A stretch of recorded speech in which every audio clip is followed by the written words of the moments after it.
अच्छा, मुझे लगता है कि ऐसा था, लेकिन अब माइंडसेट चेंज होना शुरू हो गया है। अब जो मैं अपने इर्द गिर्द लोगों को देखती हूँ, जैसे मेरी बहनें हैं, दे वर वेरी पर्टिकुलर कि नहीं, जब तक कि डिग्री या क्वालिफिकेशन या एजुकेशन कंप्लीट नहीं हो जाती, शादी का सोचना भी नहीं। उन्होंने अपनी बेटियों को पूरा प्रॉपर पढ़ाया। इसी तरीके से मेरी कज़न्स में, मैं अपने फ्रेंड्स, फैमिली फ्रेंड्स में देखती हूँ, तो हाँ, एक टाइम पे ये था कि बस लड़की बड़ी हुई, सबसे पहले शादी कर दो, और जहाँ शादी जैसे घर में हो रही है, दैट्स एन अकॉम्प्लिशमेंट कि किस तरह का रिश्ता आ रहा है। अब मुझे लगता है कि हम उस दौर में आ गए हैं जहाँ लड़के और लड़की का साथ मिलके ज़िंदगी बनाना अपनी एक बहुत एक्सेप्टेबल सी चीज़ है। लोगों ने एक्सेप्ट कर लिया है कि लड़का ज़रूरी नहीं है कि बहुत वेल ऑफ हो, एज फार एज एजुकेटेड हो, काम अच्छा कर रहा हो, लड़की भी काम कर रही हो, तो बहुत अच्छी ज़िंदगी बन सकती है। हाँ। तो अब आई फील कि लेकिन ये भी एक सर्टेन क्लास की सोच है ना। अगर हम ऐसे मैसेज की बात करें तो आपको लगता है कि अब लोगों का थोड़ा बहुत रवैया बदला है? मास्टर्स में नहीं, मास्टर्स में आई वुड से कि अभी भी बहुत ज़्यादा एम्फेसिस मोस्टली है कि बस लड़की की जल्दी से शादी हो जाए, लेकिन इसको भी मैं चेंज होता हुआ देख रही हूँ, क्योंकि मास्टर्स में भी जहाँ हम बात करें वहाँ पे भी स्लोली बट ग्रेजुअली चेंज हो रहा है mindset, and I am very happy, क्योंकि पहले एजुकेशन की जब लड़कियों पे बात आती थी ना, इतनी इंपॉर्टेंस थी नहीं। अगर एक घर में लड़का और लड़की है, बहन भाई हैं, तो भाई के एजुकेशन पे, बेटे के एजुकेशन पे सारा फोकस होता था, बेटी का बस ग्रेजुएशन भी कर ले तो बहुत है। तो अब चेंज हो रहा है, and you know that makes me very happy कि अब इतना ज़्यादा लड़की की, जो आपने कहा कि सिर्फ अकॉम्प्लिशमेंट जो थी वो ये थी कि उसकी शादी हो जाए, अब मुझे लगता है ऐसा नहीं है। अच्छा, ये क्या सिक्योरिटी देती है? मुझे बताएं। चलें ठीक है, जिसकी शादी हो रही है उसका ऑफ कोर्स उसकी ज़िंदगी कंप्लीट हो जाएगी, ठीक है, कंपेनियनशिप बड़ा मैटर करती है, लेकिन जो लोगों को जो सेटिस्फेक्शन होती है, वो लोगों को क्या क्या परेशानी होती है? वैसे मुझे आप डॉक्टर साहब बताएं, मुझे आज तक लोगों की नफ्सियात समझ में नहीं आई। देखिए, सोसाइटी का एक नॉर्म भी होता है, तो सोसाइटी जो है ना जनरली एक ही थॉट प्रोसेस के थ्रू चल रही होती है, तो शादी जो है एक बहुत इंपॉर्टेंट माइलस्टोन समझा जाता है, और जाहिर है कि it is healthy to get married, लेकिन ये है कि उसके साथ तवक्कुआत क्या जोड़ दी गई हैं, और अब बदलते वक्त के साथ साथ उसकी क्या रिक्वायरमेंट्स हैं, और जैसे कि आपने बाहर जाने की बात की, तो वो अगर बाहर जाने को बहुत ज़्यादा इनकरेज किया जा रहा है या पसंद किया जा रहा है, तो बस एक जो हमें मेन जिस बात की फ़िक्र है ना, वो ये है कि शादी के रिश्ते में कहीं ऐसा तो नहीं कि प्राइमरी इंपॉर्टेंस या सबसे ज़्यादा अहम बात बस यही रह गई है कि बाहर जाने का वीज़ा मिल जाएगा। मतलब आप वाकई एक साथी ढूंढ रहे हैं या आप सिर्फ एक वीज़ा ढूंढ रहे हैं, तो दिस इज़ वेरी इंपॉर्टेंट। अच्छा, एक और चीज़ I would like to add, जैसे कि आपने कहा कि लड़की की ज़िंदगी पे इतना फोकस क्यों होता है कि शादी हो जाए। देखिए, fact of the matter is कि लड़कियों की एक बायोलॉजिकल क्लॉक है, हाँ, जो टिक कर रही है, नो, इट्स टिकिंग कॉन्स्टेंटली। मर्दों को ये स्ट्रेस नहीं है इतना, ठीक है, तो उनके लिए इतनी रेस नहीं है जितनी कि लड़कियों के लिए है। चेंज क्यों आया माइंडसेट में? क्योंकि पहले ये एक कॉन्सेप्ट था कि लड़की 20s में ही एक हेल्दी बेबी को कर सकती है, उसका जो प्राइम इयर्स है वो उसके 20s में है, 30s में her age starts declining and so does her fertility, but अब वो भी चेंज हो रहा है माइंडसेट। इसलिए अब माँ बाप में ये अवेयरनेस आ रही है कि नहीं, इट्स ओके, अगर लेट 20s में भी लड़की की शादी हो रही है तो ऐसा नहीं है कि उसके लिए आगे अपनी फैमिली को बढ़ाने में प्रॉब्लम हो जाएगी। लड़कियां आजकल 30s में नहीं बल्कि 40s में भी अब तो चला गया है। तो भाई हमारी इतनी बड़ी मॉडल वनीजा हमारे शो में, तो वनीजा ने मुझे बताया, उन्होंने कहा कि भाई मदिया, लोग सब बातें करते हैं, मैंने 40 साल की बाद अपने बच्चे पैदा किए माशाल्लाह। एग्जैक्टली, आप वनीजा अहमद को देखना करें भाई, जबरदस्त। हाँ, तो अब इस वजह से जो है माइंडसेट चेंज हो रहा है। जो पहले लोगों को ये डर था कि बेटी की जल्द से जल्द शादी कर दो, वरना ये ना हो कि उसको फैमिली अपनी आगे बढ़ाने में मसला हो, 20s में लड़की पहुंची तो एक स्ट्रेस आउट हो जाते थे पेरेंट्स, अब वो नहीं। अच्छा, इसके अलावा साथ में भी होता है कि जो सोच है ना वो काफ़ी, क्योंकि हमारे यहाँ एक सिस्टम ऐसा है कि ख़वातीन को होम मेकर बोला जाता है, क्योंकि उसके अंदर कॉम्प्रोमाइज़ करने की वो हिस्सा मौजूद है, लेकिन जहाँ जहाँ उसकी सोच पुख्ता होती जाती है, फिर वहाँ पे वो लोग कहते हैं कि अच्छा नहीं, जब ज़्यादा पुख्ता सोच होगी ना, फिर वो कहेगी नहीं। तो अच्छा, खैर, हम क्योंकि आज आप इमिग्रेशन लॉयर भी हैं, हमारे यहाँ अगर लड़कियों की बाहर से रिश्ता आ जाए, लड़कियों की बाहर शादी हो जाए, तो ये बहुत बड़ी अकम्पलिशमेंट समझी जाती है कि भाई वो देखा, उनकी बेटी का बाहर रिश्ता हो गया है। क्या लोग सिर्फ इसी बात से फैसिनेट होते हैं, या फिर लोगों को एग्जैक्टली आइडिया भी होता है कि जब आपका बाहर रिश्ता हो जाता है तो एक अननोन सी वर्ल्ड है जो आप नहीं जानते? देखिए, अगर किसी का बाहर रिश्ता हो रहा है तो yes, it's an honour for their in their family. उसके लिए बड़ी फ़ख्र की बात है कि उसकी बेटी या बेटा बाहर रिश्ते के लिए जा रहे हैं। वो दूसरी दुनिया है। वहाँ की लाइफ, वहाँ का स्ट्रक्चर, वहाँ की बहुत सारी चीज़ें पाकिस्तान के हवाले से बहुत चेंज है। वहाँ पे लाइफस्टाइल, ठीक है, यस वहाँ पे पैसा है, वहाँ पे सारी चीज़ें हैं, लेकिन वहाँ प्रॉब्लम्स भी बहुत सारी हैं, दोनों चीज़ें वाइस वर्सा। अब आपको इस शादी के करने के लिए रिस्क तो लेना है, चाहे पाकिस्तान में लें या वहाँ पे लें, ज़िंदगी गुजारनी है, दोनों चीज़ का रिस्क तो है। तो लोग प्रेफर करते हैं कि हाँ जी बाहर रिश्ता हो और हमारी बच्ची या हमारा बेटा जो है वो बाहर मूव हो जाए। Yes it's an honour for the people, but अब लेकिन वहाँ के जो कॉन्सिक्वेंसेस अब आने शुरू हुए हैं वो बड़े डेंजर है जी। वो बड़ी चीज़ है। अच्छा, जैसे ये भी सोचे ना कि एक बंदा जब बाहर जाएगा तो बाकी भी फैमिली के कहीं ना किसी लोगों को भी बाहर बुलाना शुरू कर देगा। ये बात भी तो है ना कि जो हमारी बच्ची पक्की होगी या जो हमारा, और इससे हम ये क्यों समझ रहे हैं कि जी खवातीन के बाहर से रिश्ते आते हैं, यहाँ पे जो बैरून मुल्क जो लोग रहते हैं, जो पाकिस्तानी फैमिलीज हैं, चाहे वो अमेरिका में हो चाहे वो यूके में हो, दे ऑल्सो प्रेफर अ लड़का फ्रॉम पाकिस्तान, कि उनको लगता है कि वैल्यूज उसकी पाकिस्तानी होंगी। Exactly. तो उसमें भी एग्जैक्टली सेम वैसे सिचुएशन होती है। बिल्कुल सेम सिचुएशन होती है। अगर कोई लड़का बाहर मूव होता है या लड़की बाहर मूव होती है तो दे वांट्स कि उनकी फैमिली भी वहाँ पे मूव हो जाए, और वहाँ के जो कल्चर है, वहाँ की भी जो लड़की जो है वो उसको एक ऐसा हस्बैंड चाहिए जो उसके लिए ही हो।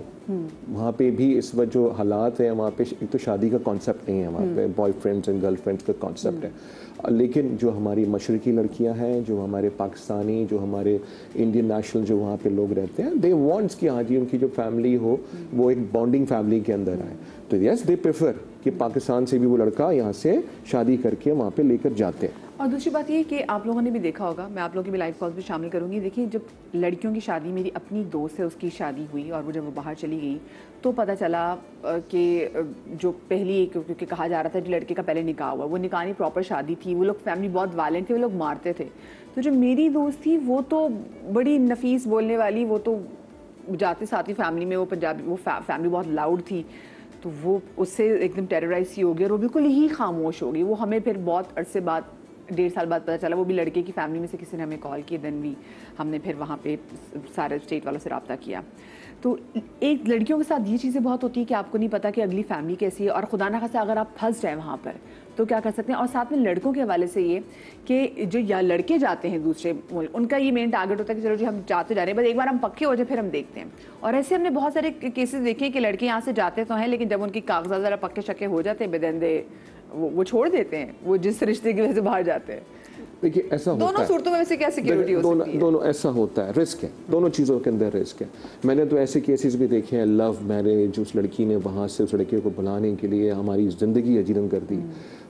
कैसे होगा, क्या होगा, वो उसने बल्कि आप बिलीव करेंगे, उसने जाके साइकोलॉजिकल हस्पताल के अंदर वो जाके एडमिट भी हो गई। उसका लेटर बनाया हमने कि वो डिप्रेस है, उसका वीज़ा भेजो भेज दिया। और उसके बाद 2 महीने के बाद वो लड़की का कॉल मेरे पास आया, मुझे उसने घर से बाहर निकाल दिया। Yes it's happening. तो भाई वो लड़की बाकी थी, साइको थी, उसने उठा के लड़के को बाहर निकाल दिया कि नहीं मुझे नहीं रहना तुम्हारे साथ। ये चीज़ें होती हैं, लेकिन जो वहाँ पे हमारे जो जेंट्स, हमारी जो फैमिली, जो लड़के हैं वहाँ पे, वो ज़रूर चाहते हैं कि हाँ जी उनकी जो बीवी हो वो सिर्फ उन्हीं के लिए हो, वो सिर्फ उन्हीं के लिए हो। तो दे प्रेफर कि वो पाकिस्तान से उनके रिश्ते हों। और अब सूरत हाल बड़ी डिफरेंट हो गई है। एक तो पाकिस्तानियों को वीज़ा नहीं मिल रहे, ये बड़ी मुश्किल, बड़ी क्रिटिकल सिचुएशन हो गई है। अगर आपका निकाह आपने डिक्लेयर कर दिया है, लेट्स सपोज हम बात करते हैं यूएस की, तो कम से कम जो आपका टाइमलाइन पीरियड है लड़की के जाने का वहाँ पे 3 साल है। ओके। अब निकाह हो चुका है, रुखसती भी लोग करवा देते हैं और लड़का वहाँ चला जाता है, होती हैं, हाँ। चला जाता है, और इस दौरान में आपकी औलाद भी पैदा हो जाती है, और वो लड़की भी 3 साल तक यहाँ पे रहती है। वो लड़का आता रहता है, जाता रहता है, ना वो इधर का रहता है बेचारा, ना उधर का रहता है। तो बड़ी परेशान कुन सिचुएशंस हैं इस वक्त की हालात है। अच्छा, लड़की भी इसमें आपकी साइकोलॉजिकल उस पर प्रॉब्लम शुरू हो जाती हैं, नफ्सियाती मरीज बन जाती हैं। अब अच्छा, वो लड़का, जाहिर बात है, वो अगर वहाँ पे एक मिडिल लेवल का बंदा है वहाँ पे और वो काम कर रहा है, वो चाहता है कि उसकी बीवी वहाँ पे आ जाए, लेकिन वो नहीं बुला पा रहा। बैरियर्स हैं, चीज़ें हैं, मसले मसाइल हैं। इस वजह से भी बड़ा सोच समझ के शादी करनी चाहिए। अगर कर दें तो आप उसको लीगलाइज ना करें किसी दूसरे चैनल से उसको वहाँ पे भिजवाएं लड़की को। अगर आप इस लॉन्ग चैनल पे जाएंगे तो वो 3 साल भी लग सकते हैं, वो 4 साल भी लग सकते हैं किसी भी कंट्री के अंदर। ओके ठीक है, अभी मशवरा भी दे रहे हैं। दूसरी बात ये कि ये भी नहीं पता होता ना कि आगे जाके भी बंदे, क्योंकि लोग यहाँ फैमिली वालों के प्रेशर में आगे शादी तो कर लेते हैं, लेकिन अक्सर लोग जो है वो नहीं कहते कि आप बाहर आएँ। उस वक्त तो बाहर से रिश्ता आया, जो शादी होगी, फिर बाद में पता चलता है कि बाहर की भी और कुछ चीज़ें वगैरह चल रही होती हैं। एंड ये केसेस हैं, और ऐसे नहीं कि मफरूज़े की बुनियाद पे बात कर रही हूँ, ये आसपास के बहुत सारे ऐसे केसेस हैं जिनकी वजह से आज हम ये शो भी कर रहे हैं कि भाई हमने इतनी चीज़ें देख ली हैं। आपने कभी ऐसा कोई अनफॉर्चुनेट से आपने जैसे कभी शर्मीन को वाक़या देखा? Fortunately no. हम 5 बहन हैं और मेरी अम्मी का यही शौक था कि सारी बेटियां शादी होकर बाहर चली जाएं। सब तो नहीं, लेकिन 3 मेरी बहनें बाहर ही गईं शादी होकर, और जब प्रपोजल आया तो उसी वक्त वो इस्टेब्लिश्ड हो गया था कि इन्होंने शादी होकर बाहर जाना है। एंड मदिया माई सिस्टर्स अल्हम्दुलिल्लाह वेरी वेरी हैप्पी। और मैं उनको आप लोग वो आउटसाइडर्स थे या रिश्तेदार थे? Completely outsiders. मेरी अम्मी फैमिली में बिलीव नहीं करती, वो उनका एक अलग से उनका हमेशा से ये था कि नहीं, फैमिली में नहीं, जिन लड़कों के साथ मेरी बेटियां भाई कहते हुए बड़ी हुई हैं, मैं उनके साथ नहीं सोच सकती, ना मेरी बेटियां सोच सकती। तो क्योंकि हमारा कोई भाई नहीं था ना, तो हमारे कजन्स ही हमारे भाई थे। तो अम्मी को एक बड़ा वियर्ड सा कॉन्सेप्ट लगता था कि जिसके साथ वो, तो बिल्कुल सारे आउटसाइडर्स थे। थ्रू कुछ जैसे मैच मेकर, जैसे अम्मी की एक दोस्त थी वो मैच मेकिंग करती थी, तो उनके थ्रू कुछ प्रपोजल्स आए। ऑब्वियसली आपको इंक्वायरी करानी पड़ती है, it is very important, but at the end of the day it's a gamble. शादी तो गैम्बल ही है, चाहे आप पाकिस्तान में करें या बाहर करें, क्योंकि आपको इंसान का जब तक आप उसके साथ रहते नहीं है पता नहीं चलता, एक ख़ानदान का भी और इंसान का भी। तो वो अम्मी ने रिस्क लिया, लेकिन इट वर्कड आउट माशाल्लाह से। जिन तीनों बहनों की मेरी बाहर शादी हुई वो अब तक बाहर ही रह रही हैं, और माशाल्लाह से बहुत वेल सेटल्ड है, अच्छे भी, क्वालिटी ऑफ लाइफ उनकी बहुत अच्छी है मदिया। Not that I am saying कि पाकिस्तान में ठीक है, पाकिस्तान हैज इट्स इश्यूज, हम लोग यहाँ पे बैठ के डिनाई नहीं कर सकते, जो उनको डेली लाइफ में नहीं तो वो करने पड़े, पुट अप करने पड़े जिनके साथ। लेकिन मैं वो कल ये बात कही थी, मैंने कहा अगर आपके पास पैसे हो और बहुत अच्छे पैसे तो पाकिस्तान बड़ा ज़बरदस्त मुल्क है। मुझे छोटी सी ब्रेक लेनी है, छोटी सी ब्रेक के बाद मिलते, कहीं मजा आइएगा।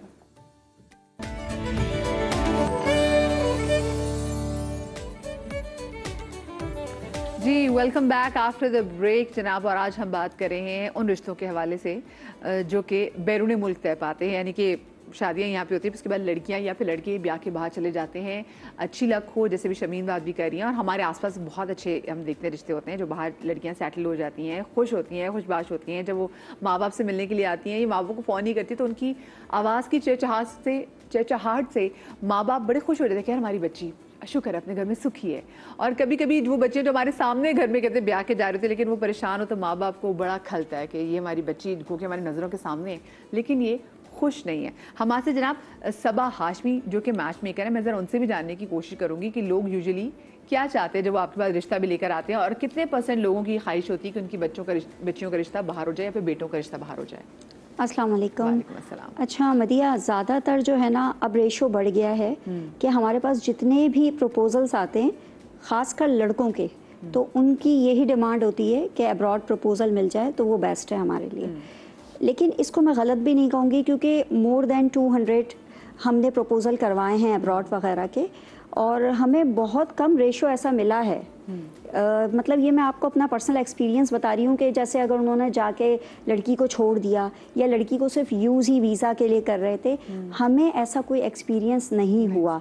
लेकिन जितनी भी अब्रॉड की फ़ीमेल्स हैं, लड़कियाँ हैं, वो यहाँ शादी करने में घबराती हैं। उन्हें ये लगता है कि ये जा ही सिर्फ और सिर्फ नेशनैलिटी के बेस पे रहें, 5 ईयर्स गुजार लेंगे तो वो खुद वहाँ स्ट्रांग हो जाते हैं। लेकिन हमने ये देखा है, अगर प्रोफेशनली मैं आपको अपनी राय दूं, कि ऐसा नहीं है। जो यहाँ से जाते हैं ये सही है कि वो वहाँ पे सेटल्ड होना चाहते हैं, लेकिन ये गलत है कि वो फिर आगे स्विच कर जाते हैं। ऐसा हमने अपने उसमें नहीं देखा।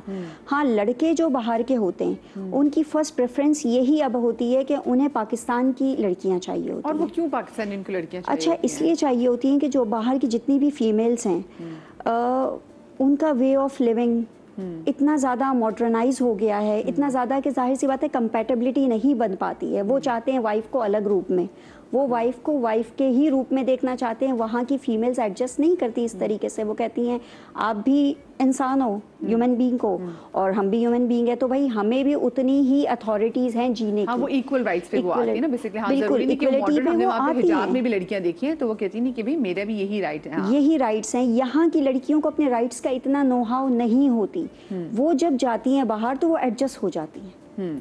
कोई प्रॉब्लम आई, कोई भी चीज़ आई तो वो अपने घर में ज़्यादा बताती भी नहीं है, यहाँ पे कॉल करके मिनट मिनट में अपने पेरेंट्स को नहीं बताती। तो हमने तो बहुत अच्छा रेशो देखा है कि कामयाब भी हो रही हैं शादियाँ। और अगर मैं कामयाबी के रेशियो पूछूं तो कितने % आप देखती हैं? तकरीबन 100 में से 75% तो हमने तो कामयाबी देखी है।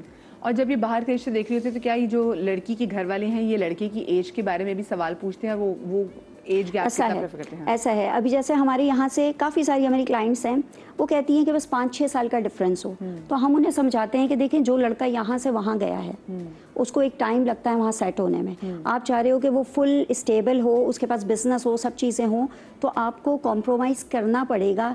या तो उसकी शादी पे ज़्यादातर मोस्टली ऐसा होता है डिवोर्सी प्रपोजल्स ही जो यहाँ के लिए एग्री होते हैं कि एट एनी हाउ हमें पाकिस्तान की लड़की चाहिए, वो वहाँ से डिवोर्स ऑलरेडी किसी से होते हैं, कहीं ना कहीं उन्हें मेंटलिटी नहीं मैच होती। अगर एक शादी फेल हुई फिर उनको होता है कि नहीं भी अब तो वो कहते हैं अब हम पाकिस्तान की हमें आके खाना भी पका के खिलाए, सब करे, हमारा घर संभाले। तो थोड़े टाइम में अगर समझाओ तो फैमिलीज भी समझ जाती हैं। हम कहते हैं आप किसी चीज पे कॉम्प्रोमाइज करोगे तभी आपका ये प्रपोजल जो है वो आगे बढ़ सकता है। जाहिर सी बात है वो सामने वाले को पता होता है कि मेरे पास नेशनैलिटी है, तो मैं अगर यहाँ से लड़की को लेके जा रहा हूँ तो उसकी भी लाइफ बन जाएगी। जो पाकिस्तान में लाइफ स्टाइल है अब्रॉड का बिल्कुल डिफरेंट है, तो कॉम्प्रोमाइज़ कर रही हैं फैमिलीज़। और ज़्यादातर लड़की वालों की भी यही चाह होती है कि हम अपनी बच्चियों को बाहर भेजें, और लड़के वालों की भी चाह यही होती है कि बाहर जाना है। अब हमारे पास लोकल प्रपोजल्स कम आते हैं और अब्रॉड, मिडल ईस्ट, यहाँ की डिमांड ज़्यादा आती है। क्या फीस क्या होती है ये बताएं जब बाहर के रिश्ते होने होते हैं? हाँ, बाहर के जितने भी प्रपोजल हैं 3 to 4 lakhs जो है ये इसकी मिनिमम ये है फीस। इसमें फ़ीस इसलिए है क्योंकि शेयरिंग्स वगैरह के सामने वाली जो मैच मेकर्स होती हैं वो भी मांग रही होती हैं कि भाई हमारे क्लाइंट तो हमें पे नहीं कर रहे। इतने शार्प हो गए हैं बाहर के लड़के या लड़कियां कि उन्हें होता है कि हम तो नेशनल हैं, हमें तो कोई भी मिल जाएगी, तो हम आपको ज़्यादा पे नहीं करेंगे, आप वहाँ से लें। हाँ, ये उनका माइंड मेक हुआ हुआ है, इतना उनको पता है। मतलब यहाँ पे तो लोग वीजा एजेंट समझ के मैच मेकर्स को पैसे दे रहे होंगे, ऐसे ही है, ऐसे इनके थ्रू हमारा वीजा लगेगा।